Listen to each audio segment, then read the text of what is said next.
Hello all, welcome back to our channel Khyathi Junnu channel.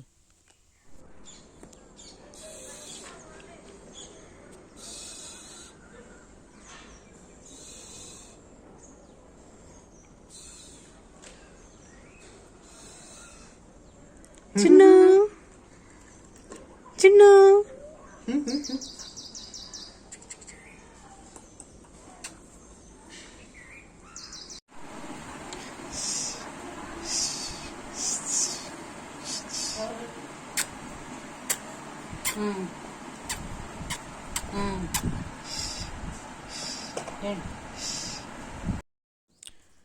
ఇక్కడ నేనైతే morning బ్రేక్ఫాస్ట్కి ఇడ్లీ దోశ చేశాను. దాంట్లోకి మా జున్నుగాడికి అయితే దోశలోకి సాంబార్ కావాలంట, ఇడ్లీలోకి చట్నీ అంట. చట్నీ ఆల్రెడీ చేసేసాను, అప్పటికప్పుడు అడిగితే ఇంకా సాంబార్ రెడీ చేస్తున్నా. దట్టు మా ఇంట్లో ఇంకా చాలా అంటే చాలా వెజిటేబుల్స్ అయితే ఉన్నాయి. ఇంకా నేనైతే సాంబార్ అనేస్తే అన్ని వెజిటేబుల్స్ వేసేసుకుంటాం కదా, ఉన్న వెజిటేబుల్స్ అన్నీ 1 or 2 తీసేసుకొని అన్నీ మంచిగా వాష్ చేసేసుకొని కట్ చేసుకుంటున్నా. సాంబార్ అంటే అంతే కదా, అన్ని వెజిటేబుల్స్ ఉంటాయి. మస్ట్ అండ్ షుడ్గా మునక్కాయ అంటే చాలా బాగుంటుంది. నేనైతే ఇక్కడ 3 టమాటోస్ తీసుకున్నా, హాఫ్ అయితే సొరకాయ, ఇంకా 3 మునక్కాయస్ తీసుకొని అవి సన్నగా కట్ చేసేసుకున్నా, షార్ట్గా కట్ చేసుకున్నా. మిర్చి, టమాటో, ఆనియన్, ఇంకా నా దగ్గర ఉన్న వెజిటేబుల్స్ అన్నీ, క్యారెట్ అన్నీ తీసేసుకున్నా, అన్నీ కట్ చేసేసుకొని ఇంకా పోపు అయితే స్టార్ట్ చేసేసాను. ఇంకా ఒక గిన్నె అయితే తీసేసుకొని పోపు పెట్టేసుకొని వెజిటేబుల్స్ అన్నీ వేసేసాను. దాంట్లో కొంచెం సాల్ట్, కొంచెం పసుపు అన్నీ వేసేసి ఇంక దాన్ని అయితే కొంచెం మంచిగా కుక్ చేసుకోవాలి. చూసారా, నేను తీసుకున్న గిన్నె అయితే చాలా పెద్దగా ఉంది. వెజిటేబుల్స్ ఎక్కువ, పప్పు తక్కువ ఉండేలాగా పల్చగా సూపర్ వచ్చింది. చేసినప్పుడు అయితే పప్పుచారు చాలా ఉన్నట్లు అనిపించింది. ఇంకా వెజిటేబుల్స్ అన్నీ తినేసిన తర్వాత పప్పు అయితే లాస్ట్లో ఎక్కడో కొంచెమే ఉండింది. ఇంకా ఇక్కడైతే ఇంకా వెజిటేబుల్స్ అన్నీ కుక్ అయిపోయినాయి. తర్వాత టామరిన్ పులుసు అయితే పోసేసుకున్నా తగినంత. ఇంకా నెక్స్ట్ అయితే అవి కూడా మంచిగా, ఆ పులుసు అంతా మంచిగా ఉడకాలి, ముక్కలకి అంతా పట్టాలన్నమాట రసం అంతా. అప్పుడే చాలా టేస్ట్ వస్తుంది. ఏ పీస్ తిన్నా కానీ టేస్ట్ అంతా తెలుస్తుంది బాగా. దాంట్లో కొంచెం కారం, కొంచెం కొద్దిగా బెల్లం వేసుకుంటే చాలా బాగా వస్తుంది. నేనైతే ముందుగానే పప్పు అయితే సైడ్ కుక్కర్లో అయితే ఉడకబెట్టేసుకున్నాం, దాన్ని మంచిగా స్మాష్ చేసుకుంటున్నా. నెక్స్ట్ అయితే ఆ మ్యాష్ చేసుకున్న పప్పునైతే ఇంకా పులుసులో వేసేసుకోవాలి. మొత్తం అయితే మిక్స్ చేసుకోవాలి. పోసిన తర్వాత పలుచగా వస్తేనే తర్వాత మనకి ఉడికి అది కొంచెం థిక్ అవుతుంది. మనం ఫస్టే కానీ థిక్గా చేసుకున్నామంటే అది ఉడికిన తర్వాత ఇంకా గట్టిగా పప్పులాగా అయిపోతుంది, చారులాగా అవ్వదు. నెక్స్ట్ అయితే నేను సాల్ట్ చూసాను, సరిపోలేదు, ఇంకొంచెం వేసేసుకున్నా. మీరైతే కొంచెం బెల్లం అయితే కంపల్సరీ వేసుకోవాలి. బెల్లం వేసుకోవడం వల్ల మనకి ఇంకా మంచి స్మెల్, టేస్ట్ అయితే బాగా వస్తుంది. నెక్స్ట్ కొత్తిమీర వేసుకోవాలి. బాగా ఒక 5 minutes సిమ్లో అయితే పెట్టాలి. పెట్టేసిన తర్వాత మంచిగా అది చూసారా ఎట్లా బుడగలు వచ్చి అవుతుందో అట్లా రావాలన్నమాట. నేనైతే నెక్స్ట్ ఇంకా వేరే స్టవ్ మీద దోశ అయితే చేస్తున్నా. లేట్ అయిపోతుంది, మా జుట్టు స్కూల్కి వెళ్ళాలి.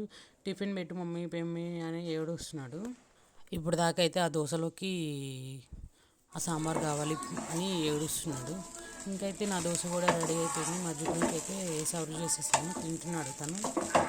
నెక్స్ట్ బిర్యానీ కావాలా?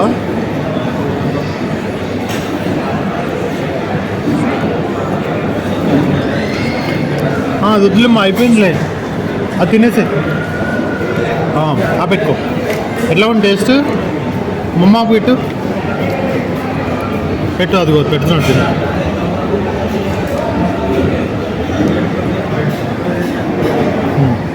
స్నాక్స్ తిని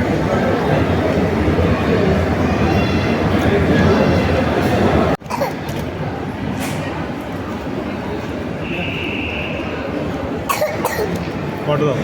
దాంట్లో పోసాను కొంచెం.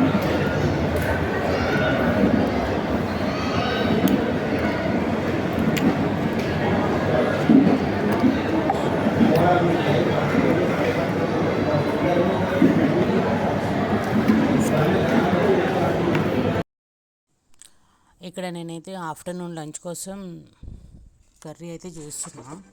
ఇది వచ్చేసి మెంతికూర పొటాటో కర్రీ అండి. మెంతికూర వల్ల మనకి చాలా అంటే చాలా యూజెస్ ఉన్నాయి.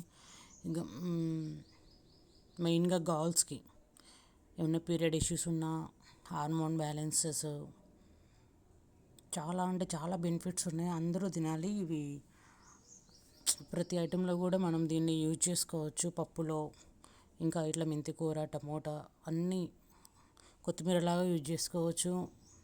యూజువల్గా చాలా అంటే చాలా యూజెస్ ఉంటాయి. ఇది ఒక 10 కట్టలైనా సరే ఒక గుప్పెడు కూరే అవుతుంది. చూసారా, అసలు నేను అయితే ఒక 5-6 కట్టలు తీసుకున్నా. అది ఆయిల్లో ఫ్రై అవ్వగానే ఇంత గుప్పెడు కూడా అవ్వలే. కానీ దానివల్ల చాలా అంటే చాలా యూజెస్ ఉన్నాయి. చట్నీ అయితే ఎక్సలెంట్గా ఉంటుంది చేసుకుంటే. మెంతి కూర చట్నీ సూపర్ ఉంటుంది. ఇదైతే నేను ఫస్ట్ పోపు అయితే తీసేసుకున్నా. ఆకు తీసేసుకొని మంచిగా వాష్ చేసుకొని పోపులో వేసేసుకున్నా. అది ఫ్రై అయిన తర్వాత ఆలుగడ్డ కట్ చేసేసుకొని దాంట్లో వేసుకోవాలి. దాంట్లో కారం, ఉప్పు, పసుపు వేసేసుకొని సిమ్లో పెట్టేసుకోవాలి. సిమ్లో పెట్టేసుకుంటేనే అది మనకి మంచిగా ఆలుగడ్డ అనేది మంచిగా ఉడుకుతుంది. అదే హై ఫ్లేమ్లో పెట్టి ఉడికించాలంటే అది మాడిపోతుంది. ఫ్రై క్రంచీగా ఉంటుంది. ఇట్లా మెంతికూర వేసినప్పుడు ఇట్లా సిమ్లో పెట్టుకొని మంచిగా ఉడికించుకుంటేనే బాగుంటుంది. ఈ కర్రీ అయితే చాలామంది చాలా రకాలుగా చేస్తారు. నేనైతే ఈ ప్రాసెస్లోనే చేస్తాను ఎప్పుడు చేసినా. నెక్స్ట్ అయితే దానికి సరిపడా కారం అయితే వేసేసుకోవాలి. కొంచెం మసాలా కారం, ఎల్లిపాయ దంచి కానీ కొబ్బరి కారం కానీ అట్లయితే మంచి టేస్ట్ ఉంటుంది. ఆ కారం మాత్రమే వేసుకోవాలి. సరిపడా ఉప్పు ఉందో లేదో చూసేసుకోవాలి. లాస్ట్లో నేనైతే కొంచెం ధనియాల పౌడర్ అయితే వేసుకున్నా. దానివల్ల మంచి ఫ్లేవర్ వస్తుంది.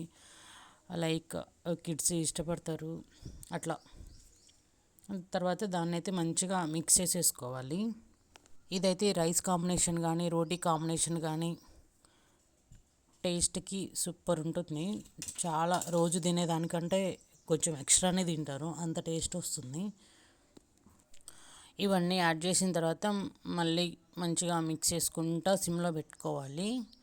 కొంచెం లాస్ట్లో కొంచెం రోస్ట్ అయ్యేలా చూసుకుంటే ఇంకొంచెం టేస్ట్ యాడ్ అవుతుందన్నమాట. అంతేనండి. ఈ కర్రీ అయితే చాలా అంటే చాలా బాగా వచ్చింది. మార్నింగ్ పప్పుచారు చేశాను, తర్వాత లంచ్లోకి అయితే ఈ రైస్ చేశాను. ఈ రెండింటి కాంబినేషన్ కూడా రైస్లోకి సూపర్ ఉంటుంది. అంతేనండి. నెక్స్ట్ అయితే మా జున్ను వీడియోస్ అయితే ఫన్నీ వస్తున్నాయి. స్కిప్ చేయకుండా చూడండి. మోస్ట్లీ పొట్ట చెక్కలయ్యేలా నవ్వుకుంటారు. Please watch it.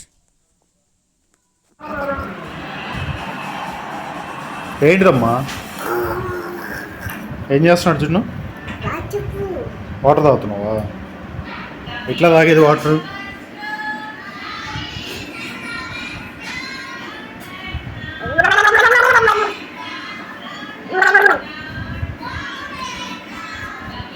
చూపి Rithvik apple. Show me apple. Okay. Cat. Show me cat. Okay. Ball. Fish. Okay. Ice cream.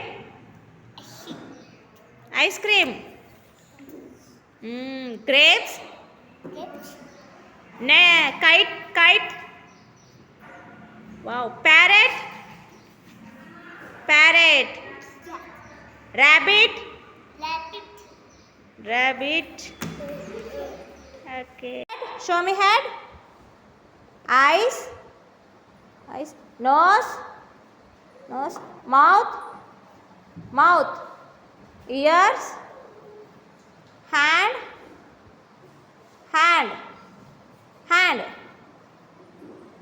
Legs. Show me leg. Legs చూపి. ఇగో లెగ్స్. రిత్విక్ లెగ్స్ చూపి నాన్న please. Leg. Show me legs చూపి. ఈ video అయితే మా జున్ను 9 months ఉన్నప్పుడు వాళ్ళ అక్క దగ్గరికి వెళ్ళాడు. తను మాకు సిస్టర్ డాటర్ అన్నమాట.